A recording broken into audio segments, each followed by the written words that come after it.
Good afternoon, everyone. This is Jared Rand, and welcome to the Global Guided Meditation Call for Friday, last day of June, June 30, 2023, 3:15 p.m. Eastern. We're having a reverse aging health call tonight with guests around 9 p.m. Eastern.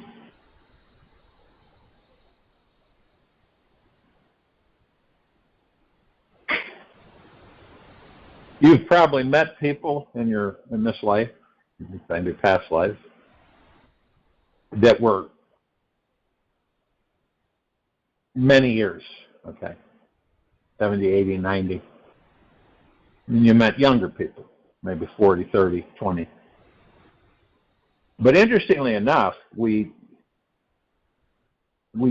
judge age quite frequently, which is not unusual for this society, this civilization. But you can run across a 90-year-old and find them to be less mature than a 30-year-old, and vice versa, of course.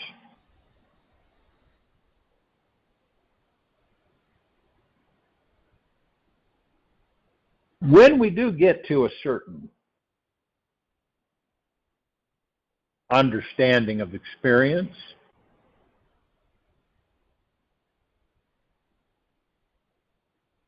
and we start probing and asking ourselves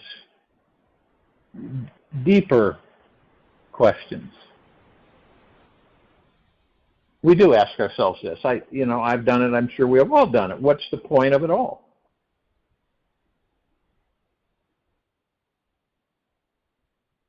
What the heck am I here for? What am I doing?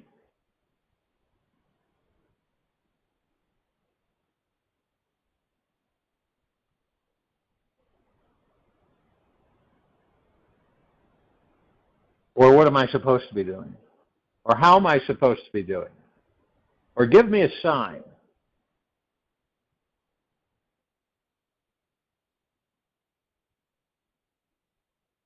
And understanding that we're deeply eternally loved, and we're in the body long enough where we come to this moment of our soul's deepest inquiry. So we honor it with patience and persistence. This is the golden carrot which leads us to dig further inside, so that we uncover the roots of why we are struggling and see how to alleviate any pain we are incurring. It is from returning to this self-inquiry that we discover the most sacred answers to this life, which truly satisfy every crack and crevice of our being. I've talked to a lot of people that believe that enlightenment is a fairy tale experience, just a fairy tale. It's nonsense.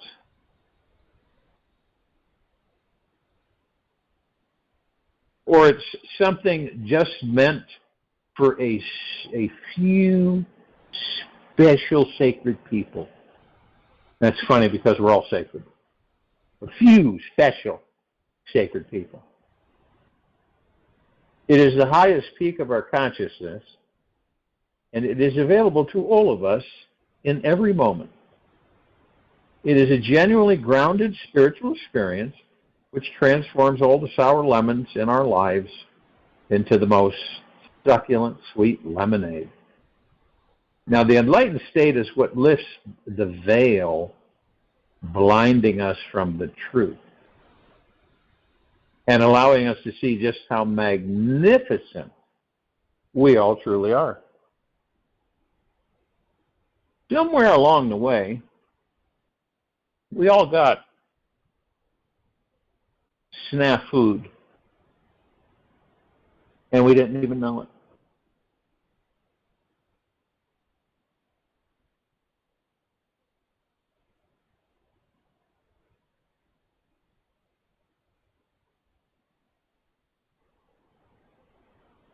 Now, Say you're open and available to every experience life gives you. So you're just footloose, fancy-free, going with the flow. Knowing that each experience is always the right experience. So in other words, you're going to experience things that are only for you.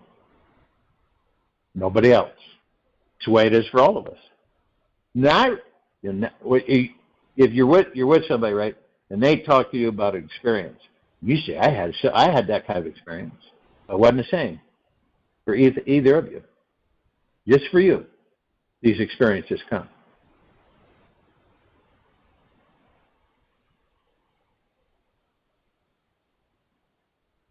And they're always the right experience. Now, we don't view them that way, let's say not all the time. We view them like, why is this happening?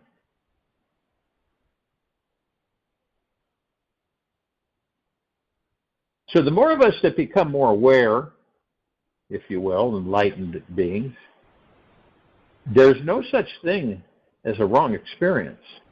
This was cultivated on this planet. Okay? Right, wrong.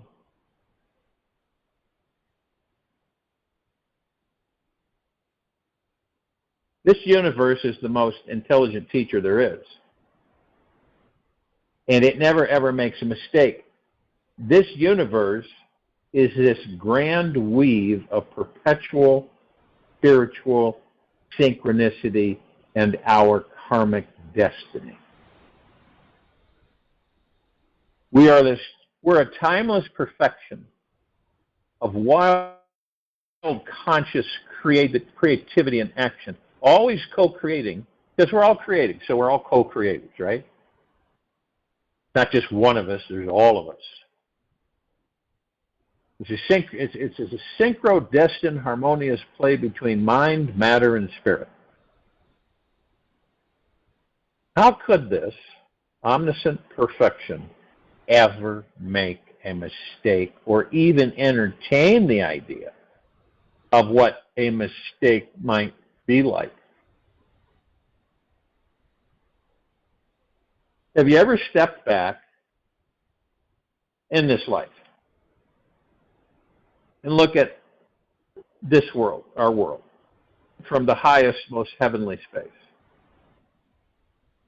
It appears that we are this great symphony of souls all working together to reach the higher states of consciousness. Working together. Of course, we are also these separate beings with unique minds, hearts, and individual lives. Yet, this separating aspect is not the biggest truth. The greatest truth is that we are intimately connected with everything and everyone else in all that there is, ever has been, ever will be, ever beyond, and forever. Intimately connected with everything and everyone. When we surrender, and that's a choice that we all make, every one of us make these choices. We either do or don't, either this lifetime or the next or the next. When we surrender to this larger truth, weaving it throughout our day, the most tantalizing and enlightening moments, they just magically show up. We can feel the presence of something much larger than ourselves, is guiding us to a more joyous state of being. We naturally become more sensually available to all the pleasure and joy we are here to experience in this wonderfully exquisite existence.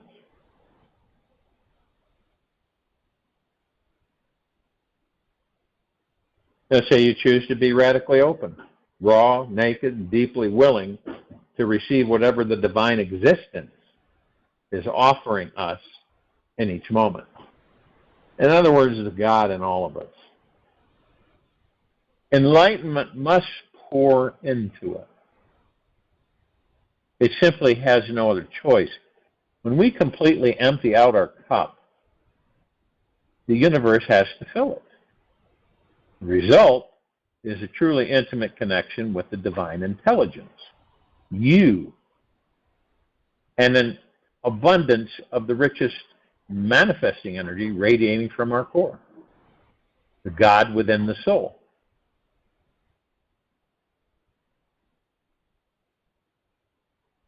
By living each moment from this raw, open, vulnerable place, we can become unstoppable in everything and anything we do.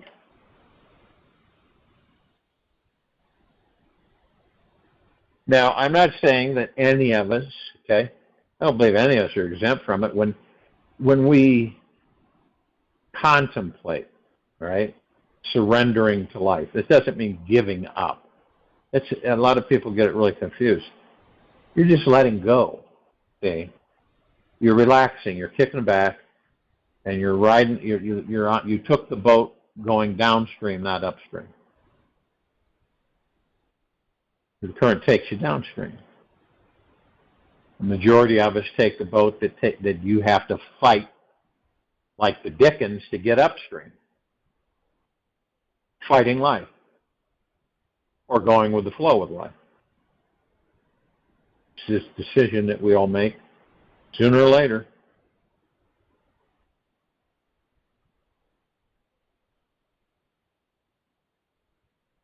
See, when we do this, when you do it, when you really, truly, from your heart, mind, and you say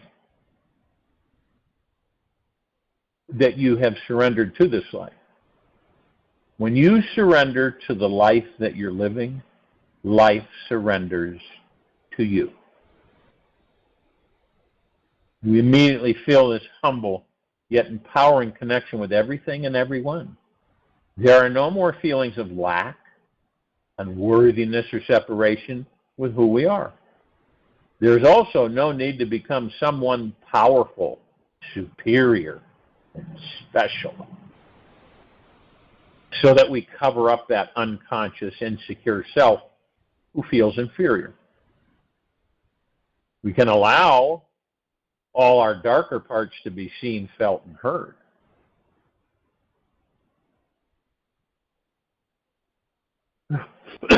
Excuse me. Experience life in all possible ways.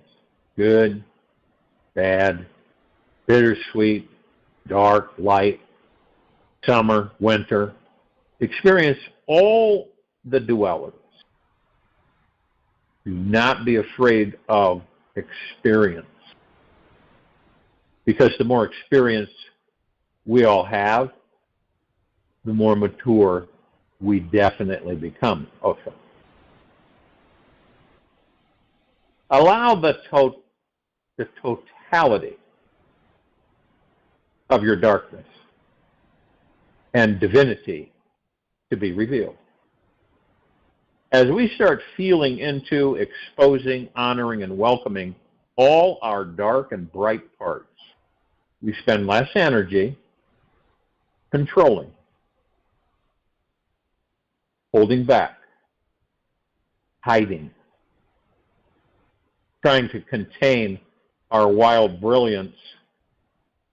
Within this relaxation, our full divine nature can spring forth and shower upon the world. We are free to be spontaneous, creative, fully self-confident, and can access our core life energy naturally. We find ourselves resting and abiding in our spiritual essence, which does not judge or condemn anything or anyone, as it is the source of love itself.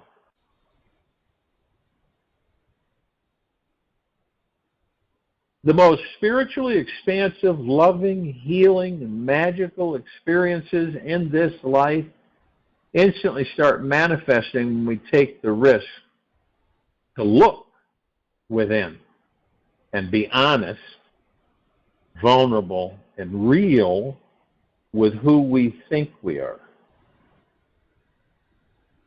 And when we remove all our masks with everyone in our lives, drop all of our perceived burden, shed our protective layers, and become totally transparent with everyone in this world, then the supreme enlightened reality sneaks into us. This enlightened perception of life takes over our mind, creating an energetic merging with our ego and spiritual existence. And we feel this awesome, wholesome love for ourselves and others everywhere we go.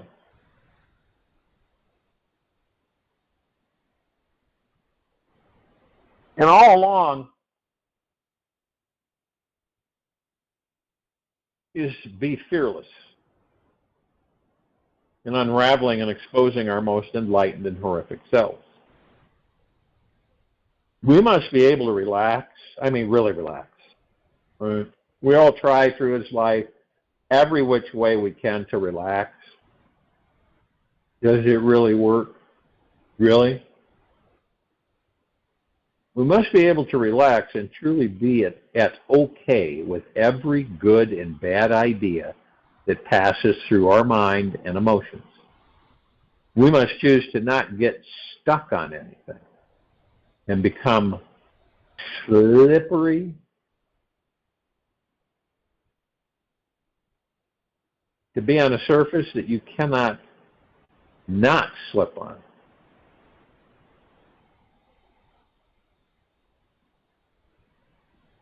All thoughts, slide off of it. You cannot take anything that is revealed personally. We cannot take anything that is revealed personally. As every idea and concept we have about who we are was handed down to us, programmed in our subconscious minds from our parents, brothers and sisters, teachers, society, and the many generations who were before them. So I'm not just talking about the people now, that when we were growing up, not just them, but always going back generation after generation after generation after generation.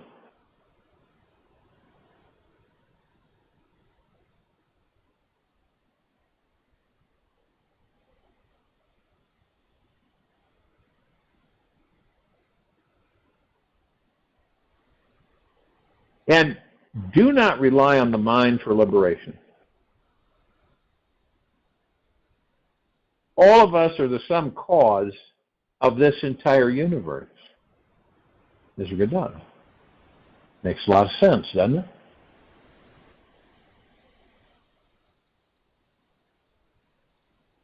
Resting in silence and stillness of mind.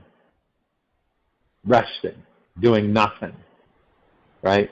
Silent, in a comfortable position. Ironically, the cause of our enlightenment and what's blocking us from experiencing it is the same thing.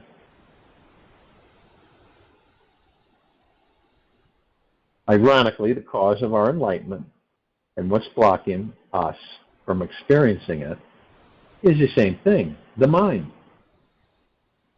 When we transcend the mind, dropping any attachment we have to it, the brilliant light of our being can then shine through, and this brilliance is all we can see in every direction. And of course, the mind is essential to adventure into this great journey of spiritual liberation. Yet we first must understand what the mind actually is, so that one day we can become free from it. What's the difference between being and not being free from it, from the mind, right? Well, those of us who go to the understanding and awareness, we're free from the mind. We don't worry. We don't stress. Period. We don't worry. We don't stress at all.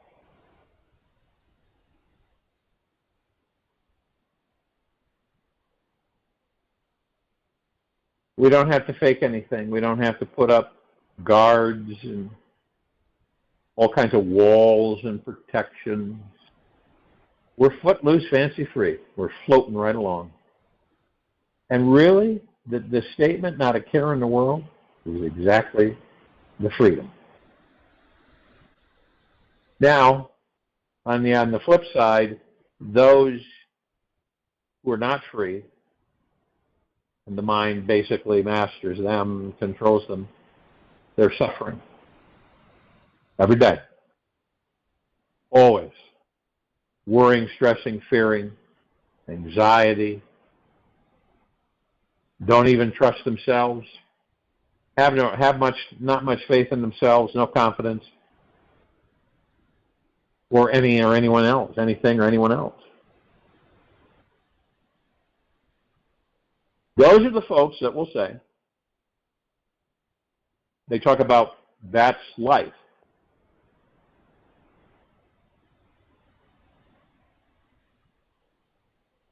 That's life.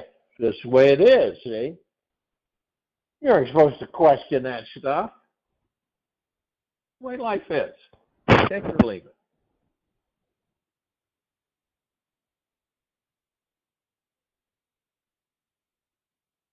We all know that our minds are illusions, real as they seem. And this means that it's mastered us, see? So the mind, this is why we're always striving, judging, analyzing, and needing to achieve something. Now, you can look at your life, and not judgment, but to view it. You may have lived your entire life so far completely wrapped up in the head, which is always focusing on thoughts, concepts, right and wrong opinions, judgments, and belief systems. Now, you could call this a secret to remaining unenlightened. As long as we are always up in the head thinking with our brain, running the show, and the rest of our heart, sex center, and physical sensual body is being ignored. This is one of the reasons why this civilization is in extinction mode. That's one of the main reasons.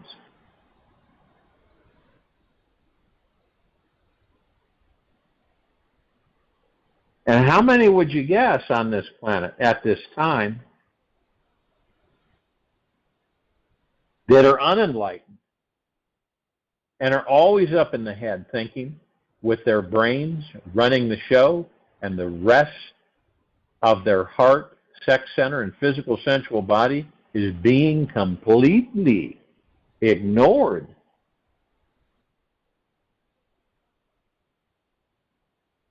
And then knowing that enlightenment is a full body experience, head to toe, inside and out. Every square inch, every molecule, every cell, every atom, every quantum particle. Now this means that the whole body is engaged in experiencing life. And not just the over-analytical mind. To step back from the mind requires total awareness.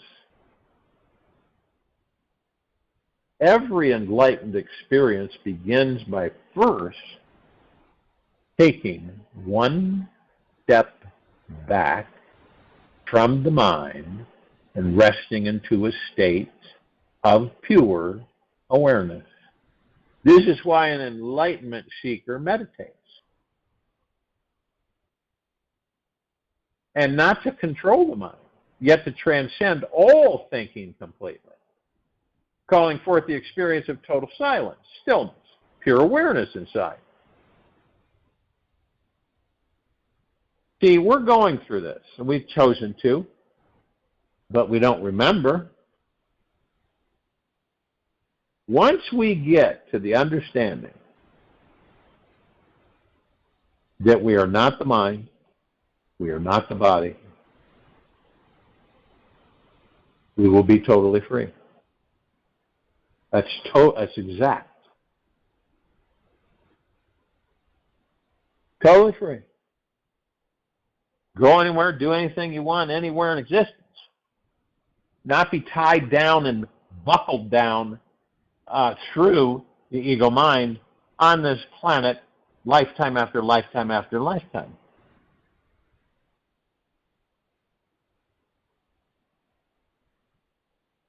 We choose physical body to experience physical form. Pretty simple, isn't it? Nothing really complicated. And while we're in physical form, we create the things that life presents to us. So we experience many things in physical form. In God form, we don't experience any of those things. Total different existence. And so we create forever. We're always creating. And we discover that we are the one. We're not fragmented pieces. We're whole. We're the one. We're extensions of God. We are God. So in reality, our reality, we are supreme reality, the gods that we are. So when you look at all of this, it begins to seep in. You begin to understand it without confrontation. And as you understand it, you begin to know that this is temporary. This gig I'm doing with this body, it's temporary. It's not going to be forever. I wouldn't care for it to be forever anyway. But I would like to stay in it 2,000 years and healthy and happy, strong and healthy, vibrant. So I can get things down, so I can rediscover everything that I desire to rediscover.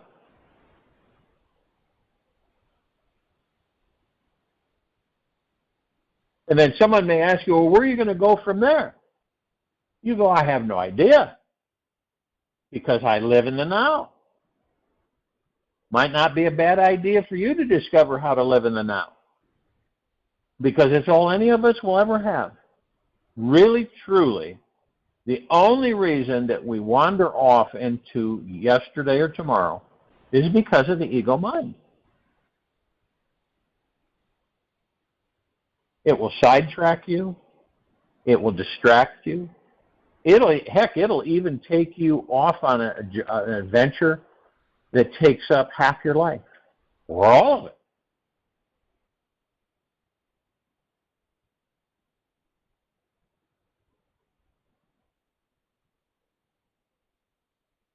And it's like, what is the meaning of life? How many times have you heard that? What's the meaning of life?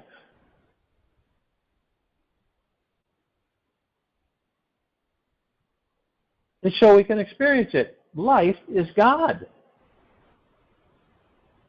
Energy is alive. Our frequencies. That's why life is the highest supreme value in all existence and beyond.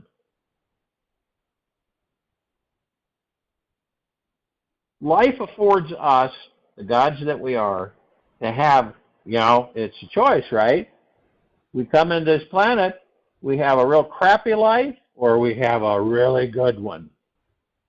And it depends on what you discover along the way, and what you surrender to. What the things that you say, there's no reason for me to fight this. Why am I fighting my own life? Why am I not enjoying it?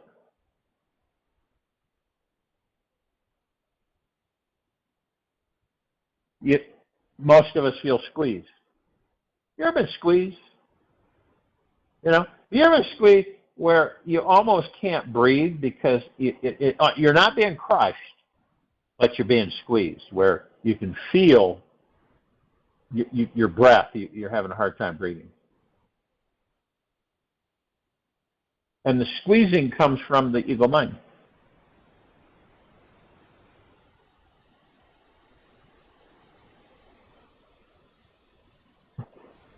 And you kind of feel incapacitated, but you don't know what to do because you know you have an inclination that the ego mind is controlling you. You feel it. It's not like you're hearing voices. That's bicameral. But you feel it. You're feeling it. There's something. I feel pressured. I feel like I'm in a vice grip. You ever been that way? Or your eyes feel like they're going to pop out because you feel this pressure.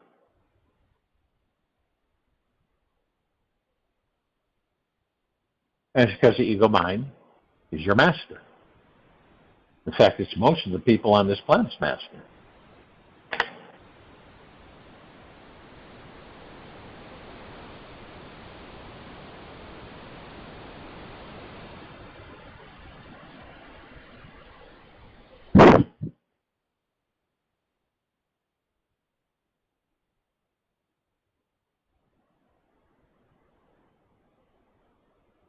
It's not a bad thing, okay? It's not something we hide in the closet. Ooh, I'm mastered by the ego mind.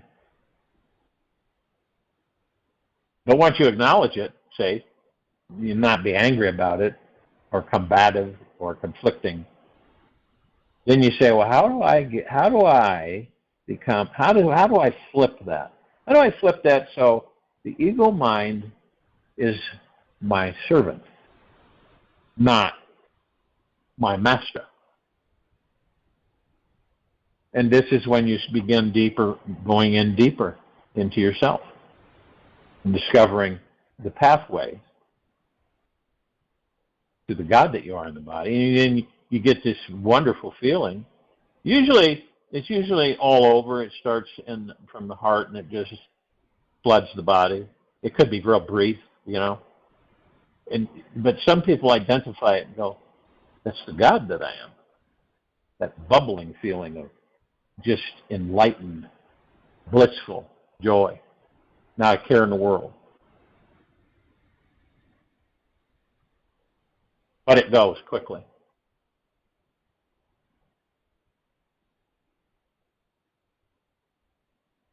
So when people ask me, they go, how the heck do you shift gears and move yourself out of ego mind supervision, management? You focus on your breath, get in a comfortable place, close your eyes, focus on the breath, listen to the breath. It'll bring you into the now. And the now is everything. And you focus on every little thing, the motion, the very moment.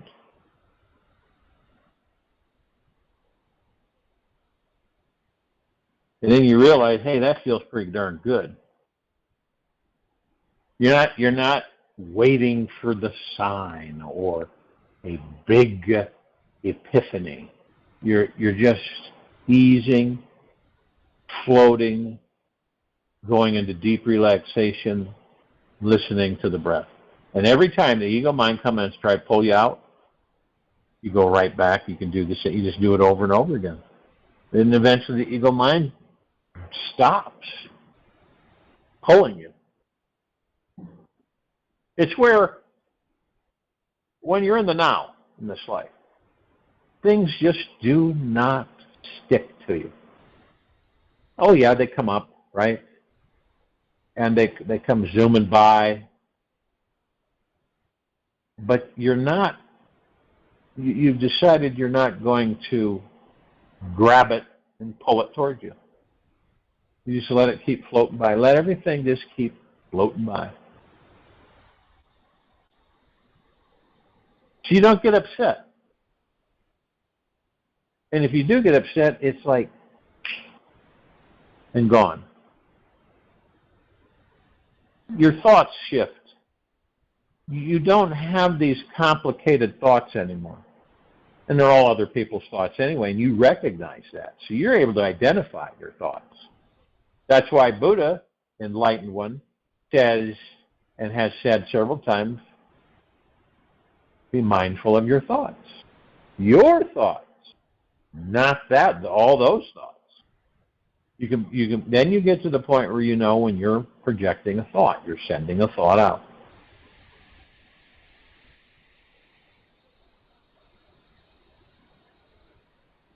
See, we're influenced when we make a decision about anything. We're influenced by the ego mind because most of us don't even know that we're mastered by the ego mind. We think it's all just regular. It's just the way it is. The reason we get upset. Why do we get angry at times? Okay. For the most part, it's the ego mind. It's not a blame or point a finger at it. It's reality.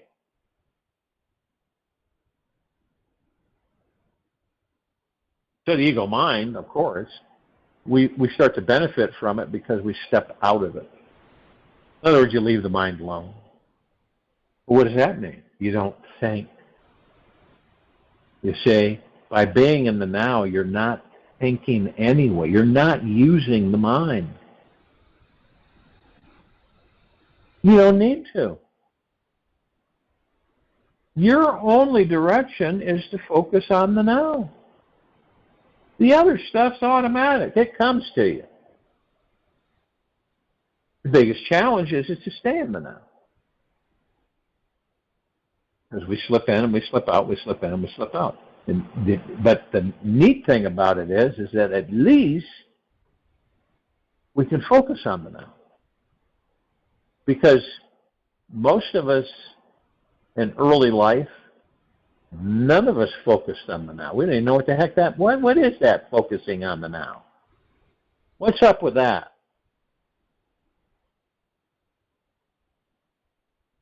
The craziest response is, what? You're going to be a zombie about that? You turn into a zombie, you focus on the now. You close your eyes and you don't do anything for an hour, 2 hours? That's crazy. That's nuts. What the heck does that do? You see, this is why you get to a point where you don't really care what other people think. You don't care what they say about you. You don't have that, we call it sinking feeling. Gone. Because you're not in yesterday or tomorrow. You're in the now. That's how it works. It may, some people say, well, that doesn't seem like a real stretch. Seems like it's real doable.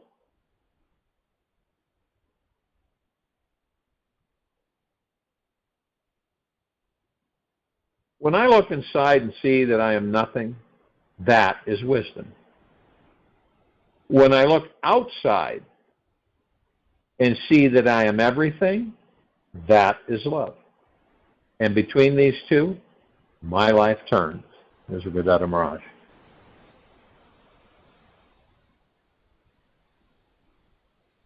We will get, each of us, when we decide in our own time, trust 100% in yourself.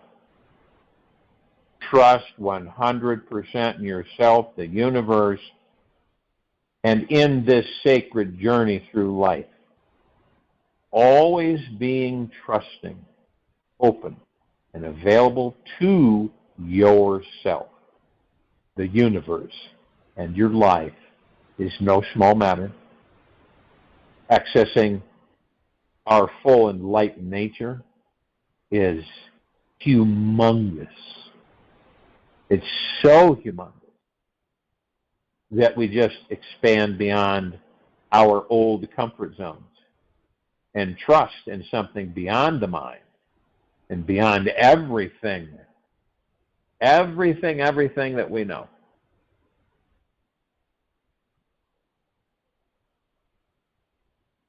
Now, how you do that is living in a continuous state of trust is learning how to abide in the feminine energy. This is the highly fertile experience of openness, deep relaxation, and pure receptivity. When this energy enters our body, it means we have stopped engaging in society's over-controlling, dominating masculine influence and started welcoming that feminine magnetic force that is inherent at the core of every atom in creation.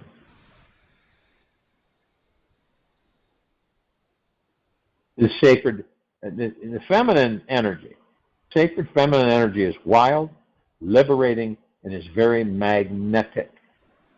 It is inside of everything around us. It is very real, organic, and it shows up naturally when we stop pursuing the life that never fully satisfied us to begin with. As we turn inward to find the divine feminine source, we merge with the ancient way of being, which nurtures our very soul. We find this natural spiritual energy inside our being, and relaxing into this energy allows us to feel at one with this entire universe wherever we go.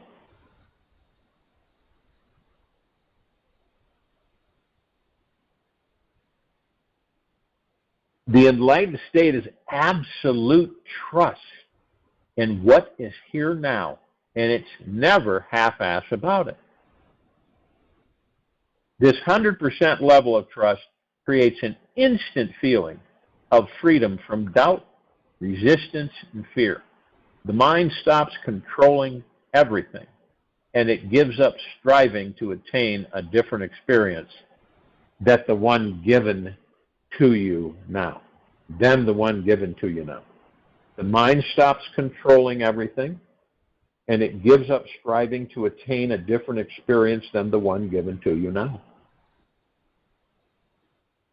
How many people on this planet do you believe, right, live from a state of 100% trust?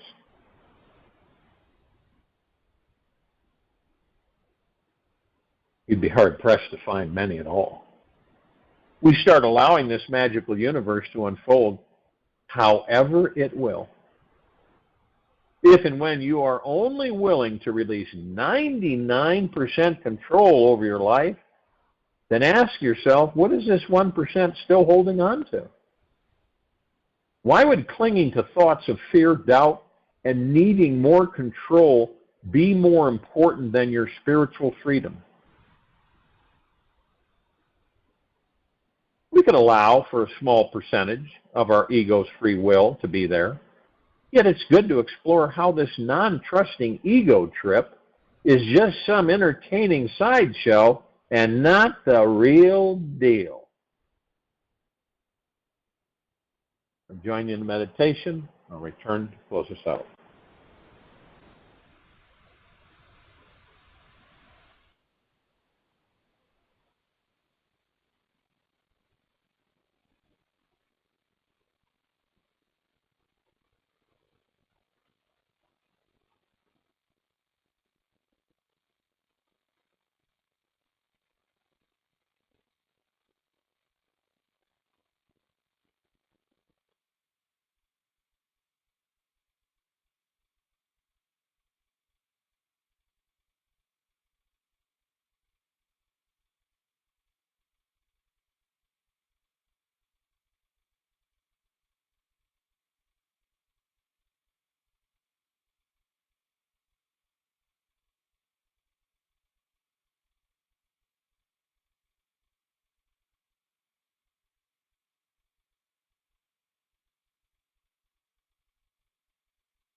Take an easy and slow breath in